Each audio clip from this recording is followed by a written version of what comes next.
প্রয়াত প্রাক্তন মুখ্যমন্ত্রী বুদ্ধদেব ভট্টাচার্য শ্বাসকষ্টজনিত রোগে আক্রান্ত হয়ে প্রয়াত হলেন বুদ্ধদেব ভট্টাচার্য। আজ সকাল 8:20 নাগাদ শেষ নিঃশ্বাস ত্যাগ করেন তিনি। 2000 সাল থেকে 2011 সাল পর্যন্ত পরপর দুবারের টানা 11 বৎসর মুখ্যমন্ত্রীর দায়িত্ব পালন করেন তিনি। বামফ্রন্টে শেষ মুখ্যমন্ত্রী বুদ্ধদেব ভট্টাচার্য আজ সকাল 8:20 নাগাদ শেষ নিঃশ্বাস ত্যাগ করেন বলে পরিবার সূত্রে খবর। মৃত্যুকালে তার বয়স হয়েছিল 80 বছর। তার এই প্রয়াণে রাজ্য জুড়ে নেমে এসেছে শোকের ছায়া। প্রয়াত প্রাক্তন মুখ্যমন্ত্রী বুদ্ধদেব ভট্টাচার্য শ্বাসকষ্টজনিত রোগে আক্রান্ত হয়ে প্রয়াত হলেন বুদ্ধদেব ভট্টাচার্য। আজ সকাল 8:20 নাগাদ শেষ নিঃশ্বাস ত্যাগ করেন তিনি।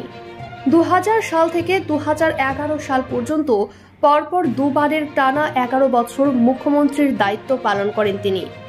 বামফ্রন্টের শেষ মুখ্যমন্ত্রী বুদ্ধদেব ভট্টাচার্য আজ সকাল 8:20 নাগাদ শেষ নিঃশ্বাস ত্যাগ করেন বলে পরিবার সূত্রে খবর। মৃত্যুকালে তার বয়স হয়েছিল 80 বছর। তার এই প্রয়াণে রাজ্য জুড়ে নেমে এসেছে শোকের ছায়া। গত বছর আপনারা নিশ্চয়ই মনে আছে আপনাদের 9 আগস্ট হাসপাতাল থেকে তিনি বিপদমুক্ত হয়ে বাড়ি ফিরেছিলেন, গুরুতর অসুস্থ হয়েছিলেন। এবার দীর্ঘদিন ধরে শ্বাসকষ্টজনিত সমস্যায় ভুগছিলেন বুদ্ধদেব বাবু। Classical homeo pharmacy doctor Wahidul Islam, Amtala Nimtala মোড়, নওদা, মুর্শিদাবাদ। এখানে স্ত্রী, পুরুষ ও শিশুদের নতুন, পুরাতন ও জটিল রোগের সুচিকিৎসা করা হয়। ক্যাপিং থেরাপি ও ফিজিওথেরাপির দ্বারা বাত, ব্যথা, প্যারালাইসিস, সাইটিকা, গ্যাস্ট্রিক, আলসার ও যৌন রোগের সুচিকিৎসা করা হয়।